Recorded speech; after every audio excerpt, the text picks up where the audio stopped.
Graça e a paz, meus irmãos.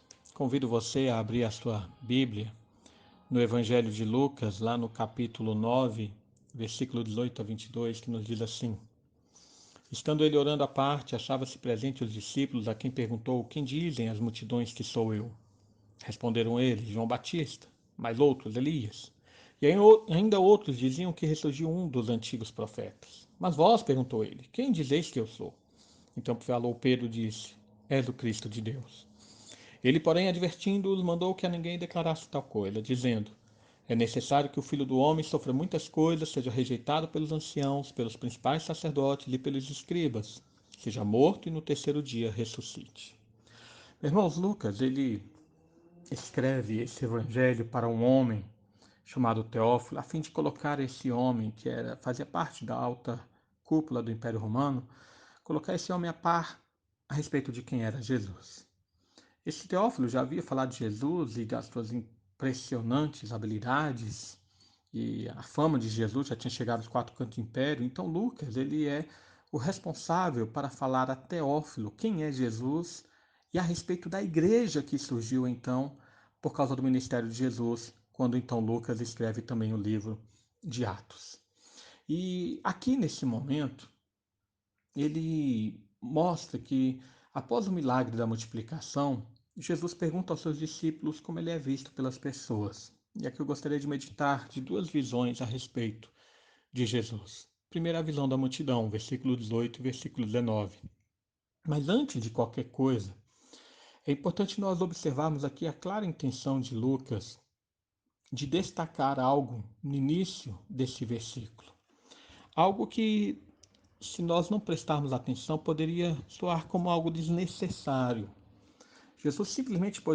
Lucas poderia simplesmente ter colocado no início aqui desse parágrafo, colocando que Jesus abordou os seus discípulos e perguntou: quem diz a multidão? Mas não.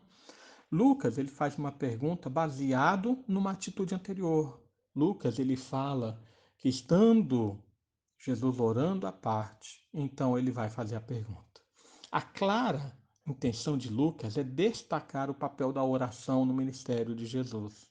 E Lucas faz isso de uma maneira muito especial desde o início do seu evangelho.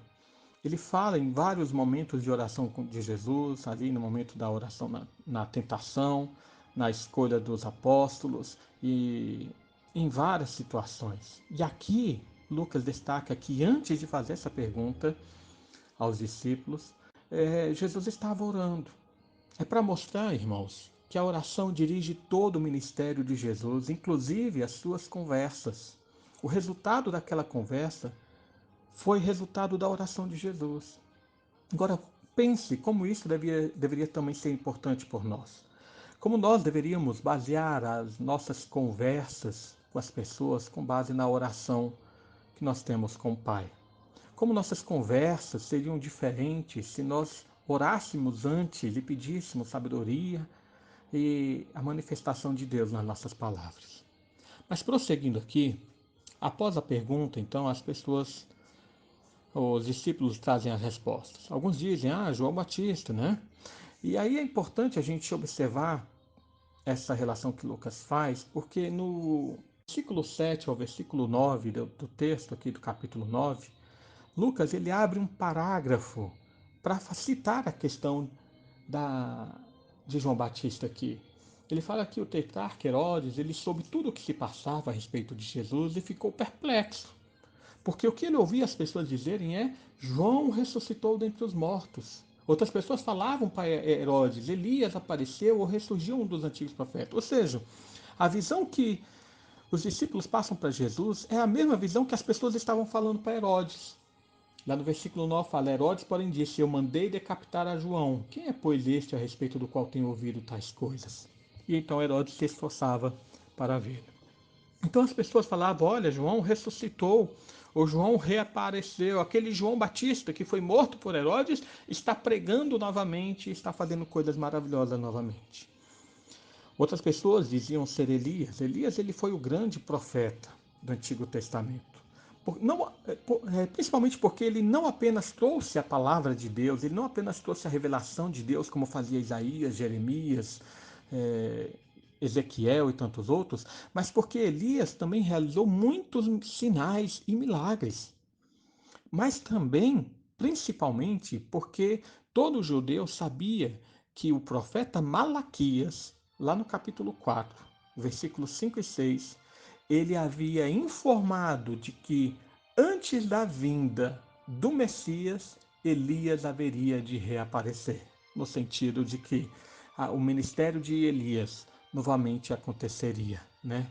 Deus falou que enviaria Elias como precursor do Messias. Então, algumas pessoas estavam achando que Jesus, portanto, era esse Elias e que depois de Jesus, então, haveria de aparecer o Messias. Outras pessoas falam, ressurgiu algum dos profetas. Mas vejam, irmãos, que em todas essas visões do povo a respeito de Jesus, ainda tudo era uma visão muito embaçada da realidade. Eram como se as pessoas tivessem uma miopia para não perceber realmente quem era Jesus. E quando nós abrimos o texto paralelo a esse, lá em Marcos, no capítulo 8, no versículo 22 a 26, que é um evento anterior a essa pergunta de Jesus aos discípulos, conforme escreveu Marcos, existe um fato muito interessante também ali descrito, que é a cura de um cego. As pessoas levam o cego a Jesus. Jesus então toca os seus olhos e pergunta o que é que ele vê. E aquele cego fala: eu vejo homens como árvores. E Jesus toca novamente nele para que ele então torne a ver, mas de forma perfeita. E às vezes a gente passa batido por esse evento de Jesus ali em Marcos capítulo 8, versículo 22 e 26, porque na situação posterior colocada por Marcos é que vem essa pergunta de Jesus aos discípulos a respeito de como as multidões o veem. O que Jesus estava querendo, portanto, demonstrar é que essa é a visão de muitas pessoas em relação a ele. Uma visão embaçada, uma visão ainda que não foi completamente curada, uma visão deformada. E é a mesma visão que muitas pessoas hoje ainda têm a respeito de Jesus.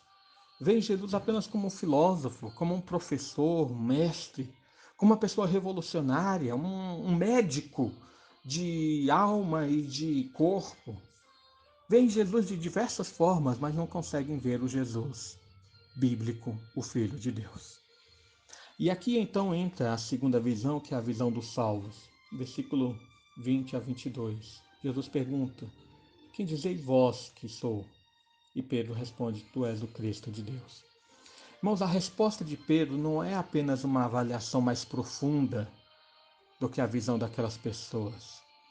No texto paralelo lá de Mateus, capítulo 16, versículo 17, Jesus fala que aquela resposta de Pedro é uma revelação divina.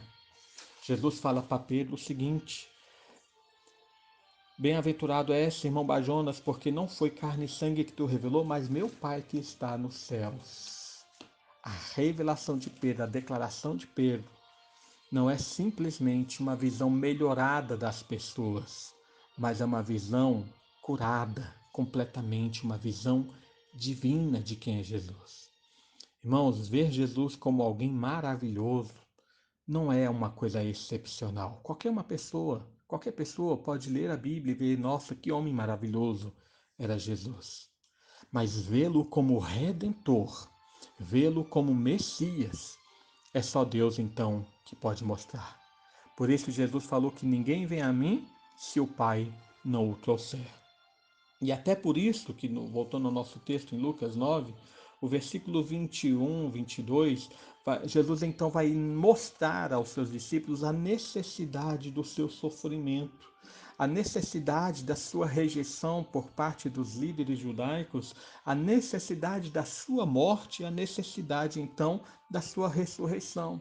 Em outras palavras, Jesus vai mostrar a eles que por ser ele o Cristo de Deus, o Filho do Deus vivo, ele vai cumprir as profecias do Antigo Testamento.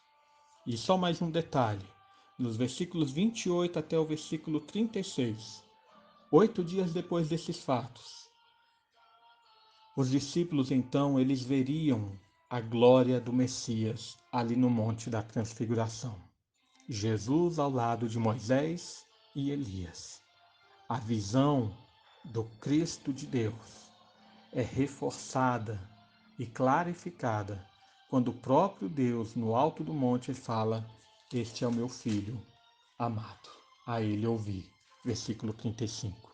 Que Deus nos abençoe e venha abençoar a nossa visão a respeito de Jesus, para que não o vejamos apenas como uma pessoa maravilhosa, para que não o vejamos apenas como um profeta ou um grande mestre, mas que realmente o vejamos como o Salvador, o Redentor, o Messias, que veio dar a sua vida por nós. Oremos.